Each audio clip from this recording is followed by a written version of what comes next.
So the first step is don't be triggered. The second step is if they're triggered, help them untrigger by hearing them. And the third step is to start exploring that common ground. Start finding out what are the values or what are the needs that are driving their position. And so welcome to another episode of Rich in Relationship. And today we're going to talk about positive conflict, how to have positive conflict. And I know that's hard to imagine. I know when you hear the word conflict, what comes up? The same thing that comes up for all of us. It's going to be like war, fighting, pain, anger, hurt, sadness. The word conflict brings up a lot of negative connotations, but conflict can be positive. In fact, everything good and new in the world comes out of conflict. Everything good and new comes out of the meeting of difference and the resolution of difference. I'll give you an immediate example. Hip hop. Hip hop has its roots in African-American disaffection with the wider society, feeling like they couldn't get an entrance into the music world the same ways as other folks. And so coming up with a whole new genre that better represents their cultural roots and experience. And it's something that has taken over. Like it's the music now. And that all came out of the dissonance between being an African-American and the wider culture, which didn't leave room for that presence to happen. And yet it emerged anyway. All right, so I doubt we're going to start a new movement here, though it's possible. But I do think that maybe we're going to blow some minds, open up some new ways of thinking. So let me tell you a little story about a conflict I had once. When I was about 16, I was out with a friend of mine, and we got into a playground area in our neighborhood, and there were 6 other boys there. And we started talking, and one of the boys pulled out a knife and said, "Give me your money." And I wasn't a small kid then. I'm not a small kid now. And my friend was kind of in the background, just watching. And so there we were, 6 on 2, and this guy wanted my money. And I looked at him, and all of a sudden, somebody punched me in the face. I didn't even see it coming. Somebody just cold cocked me.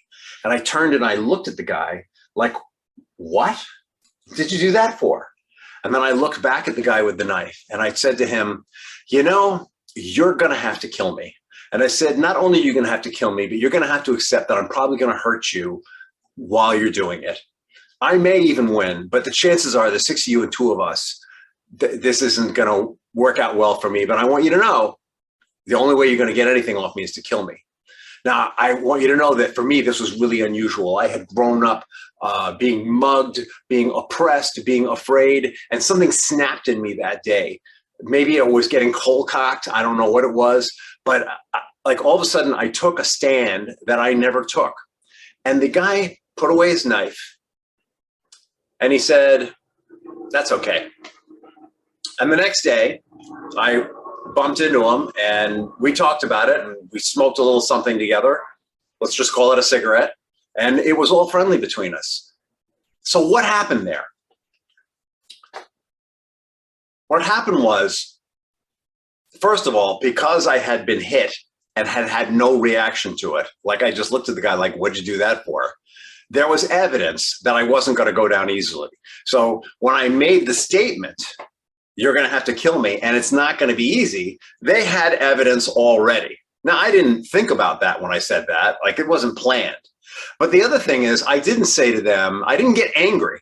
I didn't say, "You mofos, blah, blah, blah, blah, blah, blah, blah." I was pretty rational and reasonable when I said I was a little scared, too. I mean, this was not one of my most courageous moments, but it was definitely not one of my most fearful.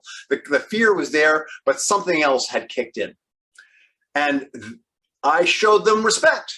I didn't say, "You'll never kill me." I acknowledged the situation. So I gave them acknowledgement, but without giving away my personal power. I gave them acknowledgement, right? And what they really wanted, what these guys really wanted was that, apparently, because that was enough. In fact, he gave me that knife the next day, by the way. He gave me that knife the next day, but that's a whole nother story. And so what came out of that conflict was like an alliance. We became allies. Instead of, we started out as, I was perceived as an enemy. I didn't know it at the time, but we came out of it as allies. And that's a positive thing that came out of that conflict. And he probably thought twice about pulling a knife on somebody ever again, because what he realized was he didn't want to kill anybody, right? Like, lucky me, he didn't want to kill anybody, because if he did, and when I said, you're going to have to kill me, he would have just said, okay, right? Because what the heck did I know about knife fighting? And I share this story with you because there's a lot in this about how to approach conflict. So what I wasn't angry. I wasn't triggered. Right? Typically, when we think about conflict, we're thinking about two people who are triggered and angry. And when we're triggered and angry, the position is, I'm going to win and you're going to lose. Or in that instance, I'm going to win and you're going to die. Well, in the example I just gave you, my position was, you're going to win, but I'm going to win too. I may lose, but you're going to lose too. We're even here. That was the position I gave him. You know, it was not the typical triggered, angry response. So the first trick to creating positive conflict is to have awareness and understanding of when we're triggered and to manage it. Now, I was definitely fearful, but I wasn't enraged, and I wasn't in a position where I could run. I suppose I could have just turned away and run, but I was done with that. I was done with fighting. I was done with flight, and I was done with playing dead. So I needed to go someplace different in that moment. I was willing to fight, but I wasn't willing to start it. I wasn't willing to lean into fighting as the solution. So what that means is my amygdala, the part of my brain that is fight, flight, or play dead, the part that's looking for danger, the part that has no rationality, was actually not in charge. Another part of my brain was in charge, the cerebral cortex. So part of the solution of having positive conflict is that your rational mind needs to be in the driver's seat. And just so you know, ways to shrink your amygdala and diminish its impact are meditation, mindfulness, and prayer. Though I'm going to tell you, I wasn't practicing much of that then. This was just it was one of these emotional turning point in my life kind of experiences that are so rare and kind of cool. And at the time, I didn't even know what it was. So our amygdala is not engaged. And then what's next? The next part is to acknowledge that when there's conflict, usually people are positioned. And so his position in that situation was, you look like you have some money. I want some of what you got. Or you have something I want. That was his position. My position, I didn't take a position. My position could have been, mine, you don't get to have it. Well, that was kind of my position, but it wasn't. Because I said, you can have it, and these are the conditions under which you can have it. And in those conditions was acknowledgement of his power in that moment. And in giving him that power, I gave him what he really wanted, which was to be acknowledged as a power holder. The way to get under positions is to look for commonality, common ground. And in that stand that I took with him was the common ground. The common ground was, neither of us really wants to be hurt. Neither of us really wants to fight. Neither of us really wants to die. Neither of us really wants to kill anyone. There was an instant experience of commonality. If you're in a committed relationship, that's not going to work the way it did in this story. The way to work that with your partner, if you're managing your amygdala and not being triggered, is to practice some committed listening with them. Committed listening is where you acknowledge a feeling and a fact about what they're saying. And in practicing committed listening, you're going to hang out in your cerebral cortex and they're going to feel heard. Feeling heard, really important. The guy, he felt heard. What I heard was that he needed to know that he had power in that moment, but that it was limited. So the first step is, don't be triggered. The second step is, if they're triggered, help them untrigger by hearing them. And the third step is to start exploring that common ground. Start finding out, what are the values or what are the needs that are driving their position. And so an example in this country could be kids being shot in schools. There's one group of people that feels that it's really important to be armed, and that the reason that kids are getting shot in school is because children are not being taught proper morals, or they're not being taught proper values. And there's another group of people that feels that the reason kids are being shot in schools is that they can have access to guns and that guns should be locked up.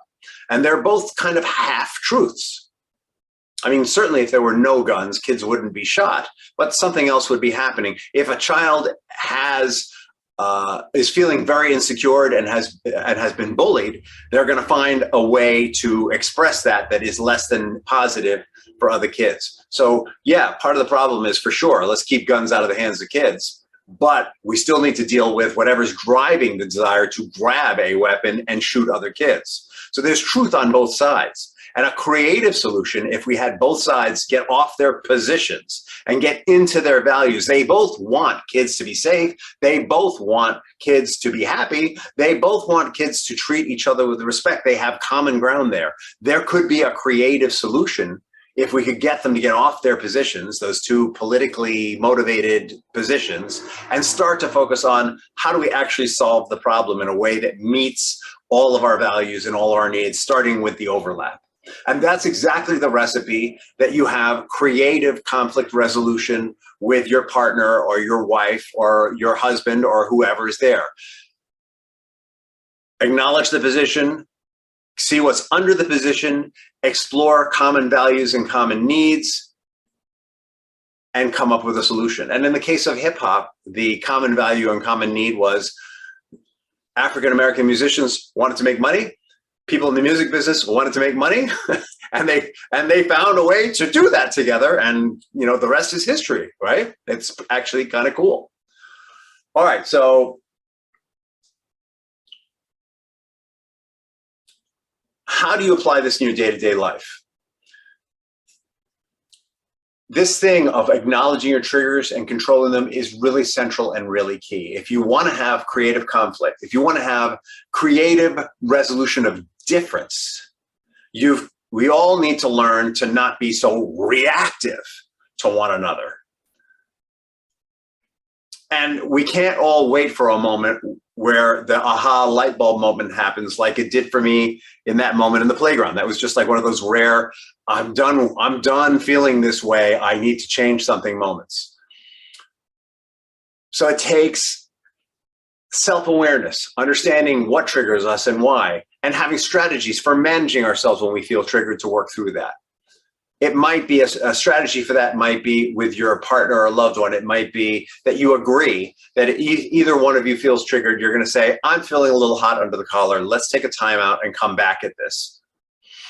And then you come back at it when you're both cooler, talk about your differences and start to look for commonality and find that common ground and find a way to work through it. That's certainly a strategy that's going to work well. Another thing you might do is practice mindfulness, meditation, or prayer. These are three tools that are proven to shrink the amygdala and grow the cerebral cortex.